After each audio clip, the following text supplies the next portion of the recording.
पाकिस्तान आपके लिए जिंदाबाद होगा, हमारे लिए हिंदुस्तान जिंदाबाद है, भारत जिंदाबाद है। मैं आपसे ये कहना चाहता हूं, आपसे ज्यादा देशभक्त हूं मैं भारत का इमरान हूं, मैं भारत का इमरान हूं महोदय, मुझे बोलने दें। बाहर भी नहीं बोलने देंगे, यहां भी नहीं बोलने देंगे। ये कौन सी प्रवृत्ति है? तुमने नफरत का जो बाजार सजाया हुआ है, तू ये कहता है मुसलमान पराया हुआ है।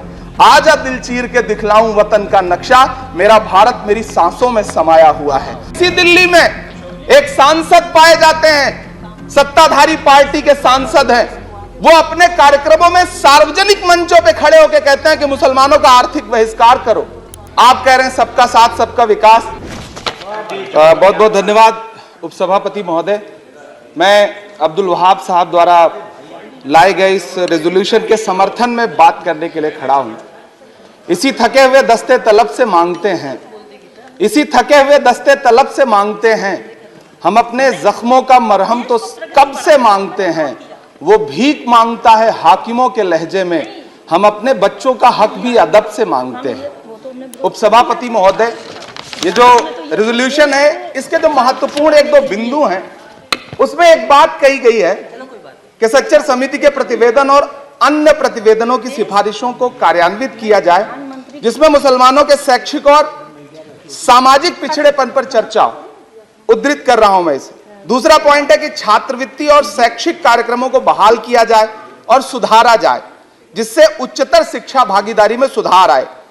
मदरसों के आधुनिकीकरण की बात की गई। मुझे हैरत है, तभी राकेश सिन्हा जी बात कर रहे थे, अभी नहीं है शायद, कहीं चले गए हैं आसपास। उन्होंने अपने भाषण में 23 बार सबका साथ सबका विकास की बात की। अभी गीता जी बोल रही थी, उन्होंने भी कहा कि सबका साथ सबका विकास का बजट आया है, लेकिन वो इसके, ये जो रेजोल्यूशन है, इसके विरोध में क्यों है, मैं समझ ही नहीं पा रहा हूं।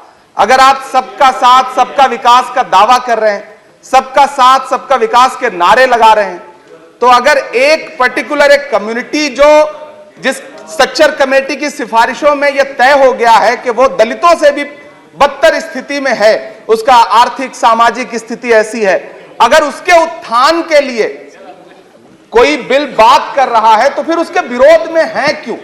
दरअसल ये वही मानसिकता है जो लगातार काम कर रही है, जिसके तहत अमृत काल में भी जो बजट पेश किया जाता है, उसमें जो अल्पसंख्यकों का बजट है उसमें 38% की कटौती की जाती है, और फिर कहा जाता है कि हम सबका साथ सबका विकास का दावा कर रहे हैं। ये कौन सा सबका साथ सबका विकास का दावा है?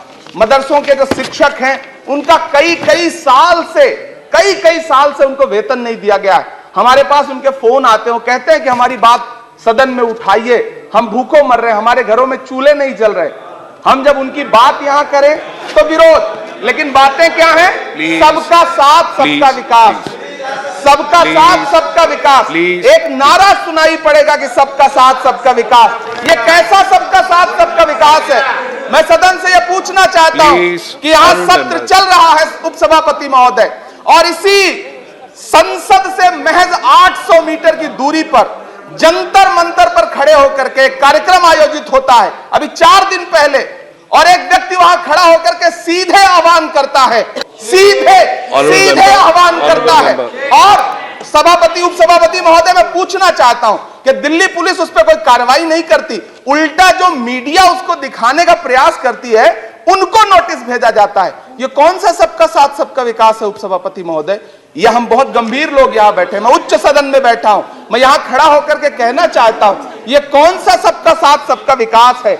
उपसभापति महोदय, इसी दिल्ली में एक सांसद पाए जाते हैं, सत्ताधारी पार्टी के सांसद हैं, वो अपने कार्यक्रमों में सार्वजनिक मंचों पे खड़े होकर कहते हैं कि मुसलमानों का आर्थिक बहिष्कार करो। आप कह रहे हैं सबका साथ सबका विकास।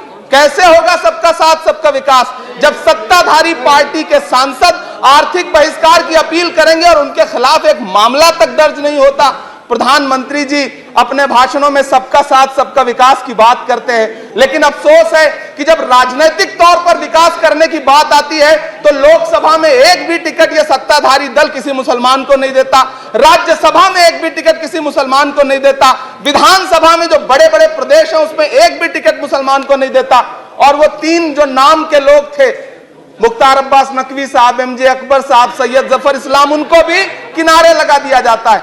ये कौन सा सबका साथ सबका विकास है? काहे का सबका साथ सबका विकास?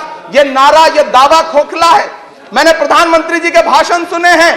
जब 3 तलाक पर बिल आ रहा था उपसभापति महोदय, तो प्रधानमंत्री जी कहते थे कि मैं अपने मुस्लिम बहनों को हक दिलाना चाहता हूं, उनके न्याय के लिए लड़ रहा हूं, यह बिल मैं उनके लिए ला रहा हूं। आपने भी सुना होगा वो नारा। मैं तो सभापति महोदय बचपन से जिस विद्यालय का पढ़ा हूं, वहां संस्कृत का एक श्लोक सुना करता था कि यत्र नार्यस्तु पूज्यन्ते रमन्ते तत्र देवता। मैं इसे सुना करता था उपसभापति महोदय। और फिर आज जब यहां सदन में खड़ा हूं, तो मैं पिछले दिनों लाल किले से प्रधानमंत्री जी की, लाल किले की प्राचीर से वो भाषण, उनकी वो तकरीर भी सुन रहा था, जब वो कह रहे थे कि महिलाओं को बिना हक दिलाए देश आगे नहीं बढ़ सकता। जब वो लाल किले की प्राचीर से ये बात बोल रहे थे, तो उस भाषण के महज 2.5-3 घंटे बाद उनके गृह राज्य गुजरात में बिल्किस बानो के आरोपी रिहा किए जा रहे थे। उसी दिन उन्हें माला पहनाया जा रहा था, उनका सम्मान किया जा रहा था। यह कौन सा सबका साथ सबका विकास है? उपसभापति महोदय, मैं तो आपसे कहना चाहता हूं कि जो प्रधानमंत्री जी का इंटरव्यू ले, जो फिल्मी स्टार, जो उनसे पूछे कि आप आम चूस के खाते हैं कि काट के खाते हैं, उसके लिए तो रेड कारपेट बिछा है। जो अभिनेत्रियां उनकी विचारधारा के समर्थन में बात करें, समर्थन से ज्यादा आगे बढ़ के बात करें, उनके लिए जेड सिक्योरिटी है। लेकिन वो शाहरुख खान जो पूरी दुनिया में भारत के तिरंगे का मान बढ़ाता है, जिसे फीफा वर्ल्ड कप में आमंत्रित किया जाता है, उसके लिए सोशल मीडिया पे किस तरह के ट्रेंड चलाए जाते हैं? कौन सा सबका साथ सबका विकास है? महोदय, मेरा नाम इमरान है। मैं उस पीड़ा को महसूस करता हूं जिस पीड़ा का जिक्र अभी मनोज झा जी कर रहे थे। मैं उस पीड़ा से गुजरता हूं, इसलिए मैं आपसे यहां खड़ा होकर कहता हूं कि हम हर दिन सुनते हैं, कई सारे मंत्री हैं जो ट्रेवल एजेंसी खोल के बैठे हैं, जो ये कहते हैं कि देशभक्ति हर दिन देशभक्ति साबित करो, चले जाओ वहां चले जाओ। मैं तो उनसे कहना चाहता हूं कि तुमने नफरत का जो बाजार सजाया हुआ है, तू ये कहता है मुसलमान पराया हुआ है, आजा दिल चीर के दिखलाऊं वतन का नक्शा, मेरा भारत मेरी सांसों में समाया हुआ है। हम उसको किसी को हर दिन उसका सबूत नहीं देते फिरेंगे।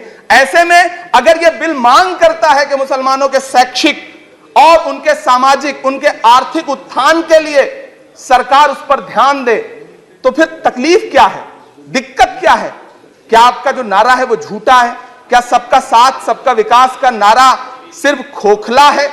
बजट से तो यही जाहिर होता है, आप लगातार घटाते जा रहे हैं बजट, आप लगातार कटौती करते जा रहे हैं। पूरे देश में प्रधानमंत्री जी दावा करते थे सबका साथ सबका विकास के नारे के साथ कि 2022 में हर व्यक्ति के छत पर, घर पर, सर पर छत होगी। यह प्रधानमंत्री जी का उद्धृत किया गया बयान है। लेकिन मैं तो आपसे यह कहना चाहता हूं, आप असम उठा के देख लीजिए, आप मध्य प्रदेश उठा के देख लीजिए, आप उत्तर प्रदेश उठा के देख लीजिए, एक दैत्याकार बुलडोजर है जो चारों तरफ घूम रहा है, और जिनके सरों पर छत है भी, उन छतों को भी छीन लेना चाहता है। लेकिन क्या प्रधानमंत्री जी इसे देखते नहीं है? क्या भारतीय जनता पार्टी सरकार के जिम्मेदार नेता इसे देखते नहीं है कि वो बुलडोजर सिर्फ लोगों का घर नहीं कुचल रहा है, संविधान को कुचल रहा है, लोकतंत्र को कुचल रहा है। गुवाहाटी हाई कोर्ट की वो का स्टेटमेंट सुनिए आप, पटना के एक जज साहब का स्टेटमेंट सुनिए आप, फिर अदालतों का क्या काम रह जाता है? ऐसे में सबका साथ सबका विकास कैसे माना जाए? उपसभापति महोदय, मैं तो आपसे यह कहना चाहता हूं कि पूरी दुनिया में कहीं भी जब कोई अल्पसंख्यक सफल होता है, किसी उच्च पद पर पहुंचता है, तो हम सारे लोग, हमारे तमाम साथी खुश होते हैं। ऋषि सुनक जब प्रधानमंत्री बनते हैं तो भारत में जश्न मनाया जाता है, मुझे खुशी होती है। आप दुनिया के किसी दूसरे देश में अल्पसंख्यक अगर सफल होता है तो आप खुश होते हैं, मिठाइयां बांटते हैं। लेकिन अपने देश में अल्पसंख्यकों के खिलाफ किस किस तरह के नारे इसी दिल्ली और उसके इर्द गिर्द लगाए जाते हैं, क्या वो हम नहीं सुनते हैं? और अगर सुनते हैं, और अगर पाकिस्तान आपके लिए जिंदाबाद होगा, हमारे लिए हिंदुस्तान जिंदाबाद है, भारत जिंदाबाद है। मैं आपसे ये कहना चाहता हूं, आपसे ज्यादा देशभक्त हूं मैं भारत का इमरान हूं, मैं भारत का इमरान हूं। महोदय, मुझे बोलने दें, बाहर भी नहीं बोलने देंगे, यहां भी नहीं बोलने देंगे। ये कौन सी प्रवृत्ति है? उपसभापति महोदय, मैं आपसे ये कहना चाहता हूं, ये जो साझी विरासत, अभी आदरणीय हमारे साथी राकेश सिन्हा जी बात कर रहे थे कि साझी विरासत अल्पसंख्यक बहुसंख्यक में बांटना नहीं है। मैं उनसे कहना चाहता हूं कि आदरणीय जरा सोशल मीडिया पे तो बहुत एक्टिव रहते हैं, रोज चैनलों पर भी बैठते हैं, चैनलों पे होने वाली डिबेट का स्तर देखिए। उसको रोकने के लिए हमारी सरकार रत्ती भर भी कोई कदम उठाना चाहती है? नहीं उठाना चाहती, बढ़ावा देती है। ये जो जहरीली बातें करने वाले चैनल हैं, उनके जो प्रमुख एंकर हैं, उनको सुरक्षाएं दी जाती हैं, उनको रोका नहीं जाता। कौन सा सबका साथ सबका विकास है? ये बिल जिस चीज की बात कर रहा है, अभी राकेश सिन्हा जी कह रहे थे कि प्रधानमंत्री जी ने कहा तिरंगा यात्रा निकालिए। मुझे पूरा विश्वास है कि प्रधानमंत्री जी ने कठुआ के बलात्कारी के समर्थन में तिरंगा यात्रा निकालने के लिए कभी नहीं कहा होगा, लेकिन फिर भी निकली, लेकिन किसी ने रोका नहीं, किसी ने कोई आवाज नहीं उठाई। उपसभापति महोदय, दर्द बहुत सारे हैं, लेकिन ये जो रेजोल्यूशन लेकर के आए हैं उसमें जो शैक्षिक और आर्थिक बातों को उद्धृत किया गया है, मैं आपसे अनुरोध करूंगा कि इसे देखा जाए, इसे जांचा जाए। गीता जी कह रही थी अभी भारत जोड़ो यात्रा पे कि भारत टूटा कहां है? भारत टूटा नहीं है, भारत को कोई तोड़ भी नहीं पाएगा। भारत को तोड़ने का सपना देखने वालों को हमारी आदरणीय इंदिरा गांधी जी ने 2 टुकड़ों में तोड़ दिया था, बांट दिया था। भारत को कोई तोड़ नहीं पाएगा, लेकिन भारत देश में आर्थिक तौर पर, सामाजिक तौर पर जो बंटवारा करने की साजिश मौजूदा सरकार और सरकार के आनुषंगिक संगठन कर रहे हैं, जो आनुषंगिक संगठन कर रहे हैं, उनको रोकने के लिए सरकार क्या कर रही है? मैं अंत में इतना कहना चाहता हूं उपसभापति महोदय के यूपीए के शासनकाल के दौरान श्रीमती सोनिया गांधी जी के प्रयास से, डॉक्टर मनमोहन सिंह साहब के प्रयास से दलित और अल्पसंख्यक बच्चों के लिए फ्री रेजिडेंशियल यूपीएससी की कोचिंग शुरू की गई। हमने ये किया, और इसी सरकार के दौरान एक टीवी चैनल ने एक प्रोग्राम बनाया जिसका नाम आपको पता है क्या रखा? यूपीएससी जिहाद। ये शब्द क्या इस देश में सुने जाने लायक है?